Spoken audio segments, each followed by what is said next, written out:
So back with another scenario from World War 85, Storming the Gap. This is the third scenario, as I mentioned in the last one of these. This is called Iron Horse, Iron Spear. And this is a counterattack by some Americans into some Soviet defenders, so we're going to get a completely different look this time round. We've got American forces coming on the short edge of this two-map scenario, and they're coming on these roads here and up here, and there are going to be some Russian defenders within 2 hexes of that city there, and some more within 2 hexes of that there. The T-85 is coming on the north edge during turn 3, and the Americans have got 11 turns to take all the city hexes of this area, so these 4 hexes and the one with the dice in it. So, an interesting looking scenario, fascinating looking scenario. Now, this game tends to play pretty well solo because of the sort of card draw stroke chip pull activation for various formations. Gives it a lovely unpredictable ebb and flow. However, there are elements of it where you have to come up with some solutions. So this is a case in point. In this scenario, the US have they've got 5 artillery missions essentially to assist them, 2 smoke and 3 high explosive, and they're allowed to pre-register 2 missions within 2 hexes of the Russian setup, so they can try and either put, guess where the Russians are going to set up and put high explosive in, or pre-register smoke to help them come on board. Now, obviously, if I pre-register hexes for the Americans as high explosive, off-board artillery missions, I then know where those are for the Russians, who get to set up after this is done. So that seems, and if I set the Russians up, then I can tell exactly whether the American missions are going to be on target or not. So that does present a little bit of a challenge. So what I've done, they're going to pre-register a smoke mission, which I've put in here, because they can use that to either lay smoke across this way and cover that road, or they could lay smoke off this way and cover this road from this area. So they're hoping to, though there's hills and woods that help cover here, so they're likely to cover across this way, because the hill up here would give, for example, if you're setting up within 2 hexes of here, you could start on this hill, and that will give you potentially clear lines of sight, although I think the distance to this would create dead hexes back here, so not much. But they may want some smoke to try and get in, depending on where the Russians are based. And I'm gonna pre-register a smoke mission in there for the Americans. Then it's a question of whether we want to throw down some high explosive, and I think what I'm going to do is let them pick a hex where they'd like a high explosive artillery mission to come in, and then roll 2 dice, and if they get, I think I'm going to say 10 or better, I think they're going to need a high roll, because there's lots of potential hexes, maybe 9 or better, I suppose, given that it's unlikely to be clear hexes, so it's likely to be one of the city hexes, maybe this hill hex here, maybe this forest hex back here. I'm going to give them 1 go at this though, and yes, let's say 9 or better. If they make that roll, then we'll conduct the artillery mission as normal, roll for scatter and all the rest of it. So that seems a reasonably fair way to do it. So I've put the smoke mission in and come up with that sort of ad hoc ruling to cover the artillery support, and now we are into setting up some defence for the Russians, because the Americans are all going to come on board with the initiative, or one of the US units has initiative and gets a that means it gets a pre sort of turn activation to come on board, and then we go from there. And the actually there are while we're on this, there are a fair number of errors in this game in the printing. They're not catastrophic, and they're usually obvious enough that you go, huh, that can't possibly be right, and then you go and look it up and find out that it isn't. So for example, in here it says US initiative, the Soviet 2247 has the initiative. Well, that can't possibly be right if it's saying US initiative, and the pre-registered divisional artillery says that US Fox 211 ACR activates during the initiative phase. So that's suggesting that this, sorry, wrong page, this Fox 211 ACR has the initiative, and the errata says that the Americans get to pick one of their formations which has the initiative. I'm actually going to do what this suggests and say that it's actually this US Fox 211 ACR that has the initiative, and we'll go from there. I don't see why that it would say that it has the initiative in this section if that weren't the case, so, or intended to be the case. So that's what I'm going to go for. So we're going to set the Russians up now. They've got this motorised, I think this is a motorised infantry regiment, 4 infantry platoons, 4 BMP platoons, some T-62s and some Sagas that can go in the Soviet ready to deploy box. That will set up in the forward position that we're looking at here, and then this lot with 2 platoons, 2 BTR-60s and 3 rather poor T-55s and a Saga in the rear defence area over there, and then they've got these 3 fairly significantly good T-80s coming on as reinforcements in turn 3. So we're just setting these up at the moment. I need to start looking at sort of lines of sight and plans for this bunch of units. Okay, here we are in Iron Horse, Iron Spear, Scenario 3 in World at War 85 Storming the Gap. So I've set some Soviet forces up here around the first, this first group here, this first regiment, around the town where they have to be based within 2 hexes of here. I think everything's legal. And I've also set the other group up within 2 hexes of this town where they have to set up. They don't have great terrain, I'll be honest, to set up in. So I've done what I can. I expect that there'll be some movement, obviously within the limits of what the HQs can keep in command, and then we've got the T-80s to bring on.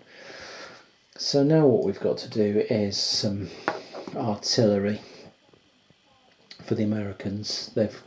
We came up with this rule of a 9+. They could pick a hex and shell it on a 9+. This hill hex, rough hill, I think that's rough terrain on a hill, I'm pretty sure it is. That looks like an obvious choice, and there are 2. It always looked like an obvious choice because it's got really good lines of sight, particularly up over onto this hill that the Americans would quite like to occupy. Yeah, I think we may just try and drop some high explosive onto those T-62s and see what happens. Yeah, that seems sensible. So we'll make our roll to see whether we actually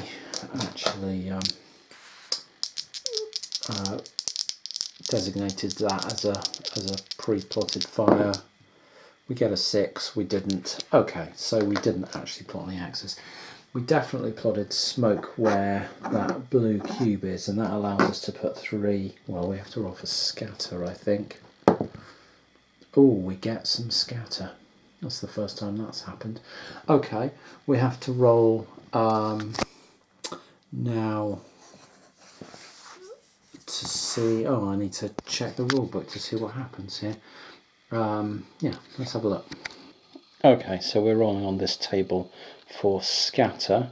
And while we do that, just another little annoyance that crops up in the game is that you can see here you roll 1 north, 2 northeast, 3 southeast, 4 south, 5 southwest, 6 northwest. And if you look at the map, it's showing that the top edge is north. Well, if the top edge is north, if we look at that, that would mean that, let's say this was the target hex, a roll of 1 is north. Is that hex or that hex? A roll of 2 is northeast. Is that meant to be that hex? A roll of 3 is meant to be southeast. Well, what about east? So it's clear that the actual north, the graphic that's illustrating north doesn't line up with the scatter diagram for the artillery. The only way this makes sense is if you pick one of these to be north and then roll a d6. But this doesn't mean anything. There is no northeast and north and northwest. There's 2 hexes that are north and northwest and northeast. There's an east and a west, and there's 2 hexes that are south. Well, it just doesn't make any sense at all. So you know, I always point the thing like this, and then say 1, 2, 3, 4, 5, 6, because this chart just makes no sense whatsoever. It's useless.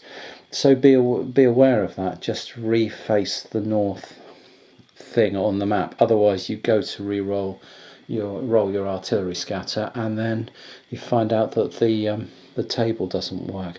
Okay, the direction of scatter is A4, which according to my thing up here is 1, 3, 4. So it's directly away from the, so it's there. Now we roll another scatter dice, and we've got another 6, and what that says is if the second roll is a 6, something has gone badly wrong and the attack is cancelled. The FFE marker is removed. The strike total for that type of off-board artillery strike is reduced by 1 on the artillery track and the on-board artillery unit that attempted to fire. Or the okay, so we lose our smoke. We lose our smoke mission, but no smoke actually appears, and that is a pretty inauspicious start for the Americans. Okay, that changes things slightly. We were hoping to get a nice screen of smoke down here to shield ourselves from anything. Now we're going to have to be extremely cautious as we come on, and we've got an initiative move with this group here that I now need to think about. So let's have a look. So with that smoke artillery mission going all wrong for the Americans, they've now got a real tough job because they've got this Fox 211th ACR, whatever that is, some armoured cav regiment maybe. We've got the M1 Abrams, 2 Bradleys, and self-propelled mortar and the Jeep to bring on in an initiative move before we shuffle the deck up to end operations. We're going to use a battlefield event for this turn. Then we've got 6 American cards and currently 2 Soviet cards. So they've got a massive activity advantage, but still they've got to get this stuff on, and bringing it on just exposes them. You have this double-edged sword. You have to expose yourself to fire to put yourself in a useful position to do something later. Now, safest would be to bring on the Abrams because they've got this 4 dice on 5s armour, and they've got reactive armour as well. But still, they are going to have to risk some fire. They have got the orange stabilisation, so they can move up to their full movement allowance with NATO with a 1 dice penalty. So they could they could move their full movement allowance and still have 3 dice on 5s, which is, well, it's really good. But, you know, if we look at the map, if they come on this road here, they're instantly getting shot by the T-62s up here with a clear line of sight straight down past the town into there. The more natural place to cut for this group to come on would be back here, where the hill and this forest gives them some protected areas back here, and they certainly want to find somewhere for the mortar to sit, and then maybe they can pop some smoke over and use that to advance. But in order to do that, they need something with a line of sight down onto the area where they want to pop the smoke down, and that means something running the gauntlet of some opportunity fire. From the Russian point of view, if we look at the Bradleys are really dangerous. They've got 4 dice hitting on 4s, not stabilised, and green anti-tank guided weapons, but they're 13 range, 4 dice hitting on 4s. 3 dice hitting on 5s against infantry. Great assault numbers, 3 dice hitting on 4s, but only they've got soft armour and there's only saving on 6s. So they are sort of glass cannons, these Bradleys. So the question would be, do we let the Abrams roll into our line of sight and not shoot them? Because if we shoot them, then we might be allowing Bradleys in to come in behind them, and that would be bad. So I think the Russians might let the M1 Abrams come in and take their shot in order to keep the Bradleys from then taking up positions. So that might be their thinking, and obviously, you know, we don't want the Jeep tow coming in and causing trouble, so we want to have some opportunity fire that might stop that. The mortar's likely to stay out of the way. So, for example, the M1 Abrams might come on here for 1 movement, up here for 2 movement, up here for 4 movement, moving up the hill. And at that point, we have to make a decision as to whether to take a shot with these guys. And they fire as a group, I think, when they're Soviets. And I don't think you can prevent that from happening. So, you know, they'd be getting, I think, 4 dice hitting on 5s, which is the same as the Abrams armour. It's not super tempting, that shot, when there's Bradleys rolling in behind. The question then is what the Americans want to do next. They've used 4 movement points. They've got 6, so they can come across this hill. But if they come into here, then what's going to happen is that potentially these infantry grab some sagas and start shooting them with those instead, or potentially, or possibly these BMP 1s over here might start shooting them with sagas. Do we have to run that gauntlet in order to know? What we really want to do is come in here, I think. What does that expose us to? I'm going to have a think about where they can come safely without being shot, because there's city hexes in here which are creating blocking terrain. So if we were up here, the forest wouldn't block, but the 1, 2, 3 hexes, 1, 2, 3 would probably create blind hexes for these guys. These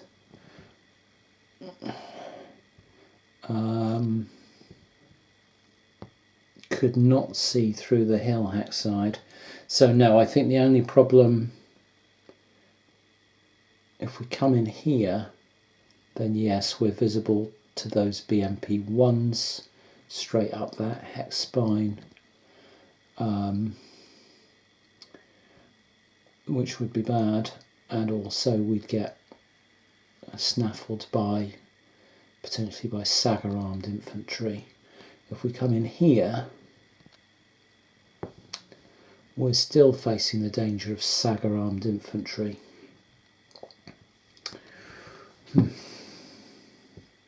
But I think we've got to do that. I think we have to run that risk. I also think you can only face one opportunity fire shot in any particular hex.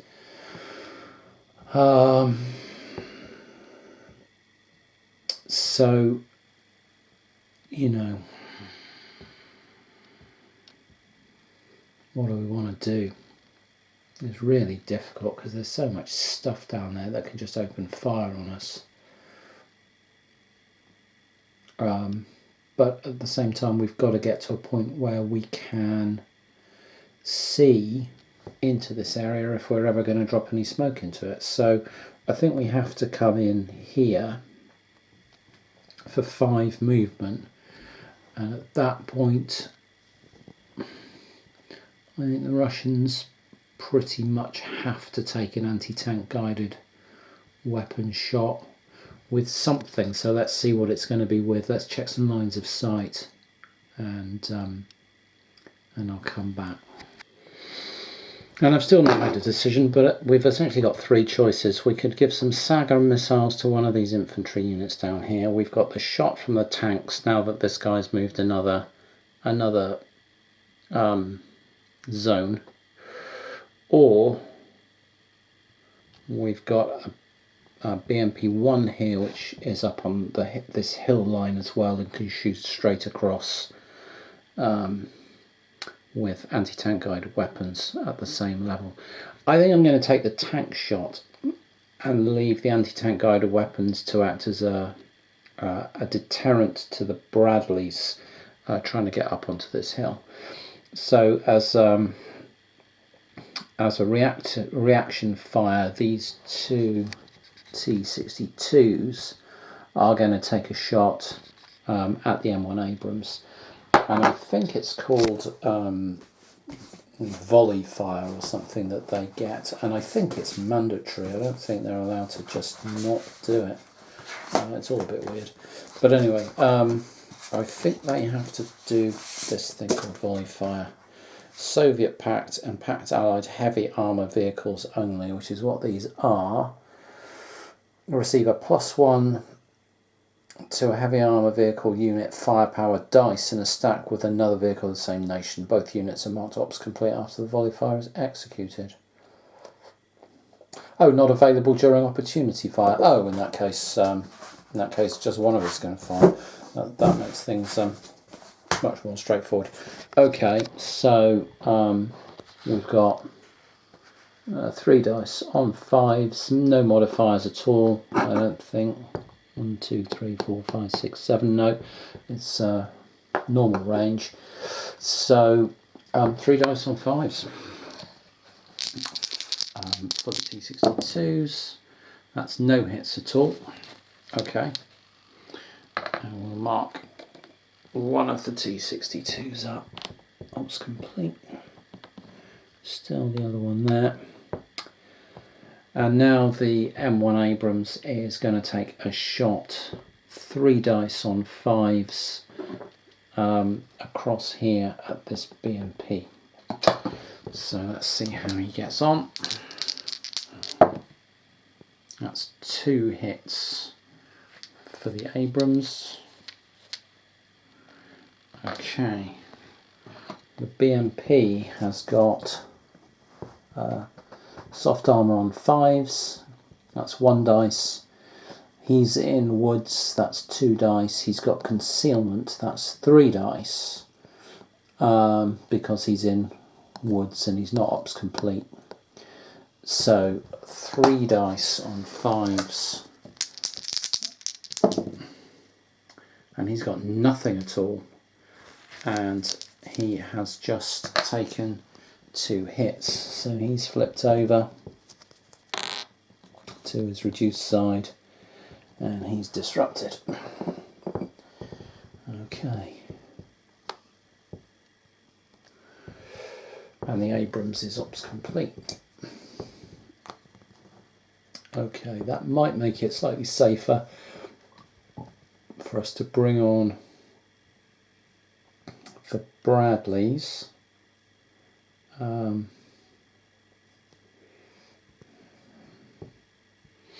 Yeah, maybe. I'll have to have a think about what the Bradleys can do. Okay, we've rolled our mortars onto the board so that we can start using them, and we've also dropped a Bradley in here, and now just behind this woodland, and now we had to make a decision on what to do with the tow truck with another Bradley to come on, and I'm going to try and draw some fire with the tow, the Jeep tow, in the hope that firstly the Russians miss, and secondly that will give my Bradley more opportunity to get into a decent position. And that tow is still a very dangerous prospect, and the opportunity to blow it up is quite nice. So the T62s down here are going to have a shot straight across from this hill over to the tow, range 10. So they've got 3 dice on 5s, and they've got a hit on the tow vehicle.